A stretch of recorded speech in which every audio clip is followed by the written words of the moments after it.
Oh my god, it's like princess. Happy birthday to you. আসসালামু আলাইকুম সবাইকে। আজকে এক জায়গায় ঘুরতে আইসে হঠাৎ আমার এক চাইনিজ বান্ধবীর কল রিসিভ করার পরেই বান্ধবী আমাকে বলতেছে আজকে আমার বার্থডে, আমি একটা পার্টির আয়োজন করছি, তুমি অবশ্যই অন টাইমে আসবা। কল কেটে দেওয়ার পরই বান্ধবী তার লোকেশন আমাকে পাঠিয়ে দিল, কিন্তু আমি এখন প্যারায় পড়ে গেলাম। উইদাউট প্ল্যান ছাড়াই বান্ধবীর জন্মদিন উপলক্ষে কি কেনা যায়। হঠাৎ আমার মাথায় আসলো চাইনিজ মেয়েরা অনেক ফুল পছন্দ করে, আমি একটা ফুলের তোড়া নিতে পারি। কিন্তু আমি যেখানে আইসি তার আশপাশে কোনো ফুলের শপ নেই। প্রায় 2 কিলোমিটার আসার পর ফুলের দোকান পাইলাম। শপের আন্টিকে বললাম আমার বান্ধবীর জন্মদিন উপলক্ষে কি ফুল কেনা যায়। 这个小娃买花，就是我传给就是一个我的朋友的就是生日的上满花给。你发个花束。哦，对，你可以推荐一下吧。就是女士是吗？对，女士。那要粉色或者这个颜色，或者粉色或者紫色。怎么买？10块一支。买2支。好嘞。哦，这样的是。10块一支，它这个金鱼那种10块。这两支很多花，你可以试试看它吃不吃。我平时一般吃。আন্টি আমাকে দোকানের সব থেকে দামি ফুল দেখাচ্ছে। আন্টিকে বললাম আমার কাছে এত বাজেট নেই, হঠাৎ ইনভাইটেড বার্থডে পার্টি, আপনি আমাকে কম বাজেটের মধ্যে ফুল দেখান। এরপর আন্টি আমাকে এই ফুলের তোড়াটা দেখাইলো, দাম 58 RMB, বাংলাদেশের টাকায় 945 টাকা আসে। সব মিলিয়ে দেখলাম এই ফুলের তোড়াটাই ঠিক আছে, তাই এই ফুলের তোড়াটাই নিলাম। আন্টিকে বললাম বান্ধবীকে গিফট দিব, আপনি সুন্দর ব্ল্যাক পেপার দিয়ে মোড়াই দিন।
আমি যে জায়গায় ছিলাম ওই জায়গা থেকে বাইক ড্রাইভ করে আসলাম, বান্ধবী যে লোকেশন সেই লোকেশনে আসলাম ফোন নিয়ে।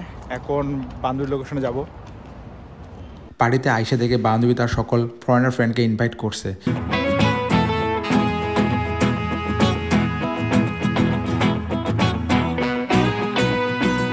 আমরা সবাই বান্ধবীকে বার্থডে উইশ করার জন্য রেডি হলাম।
বান্ধবী আমাদের বললো আজকে আমার বার্থডে, তাই আমি সবাইকে কেক কেটে খাওয়াবো।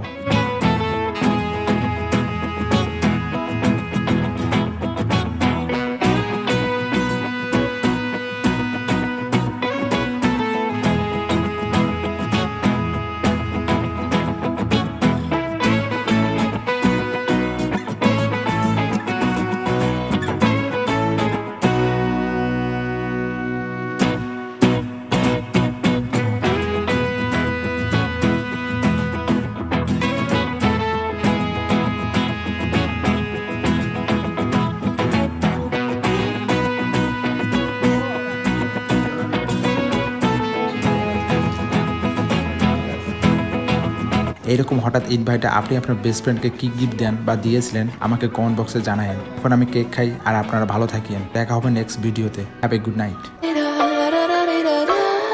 Cross my heart and hope to die.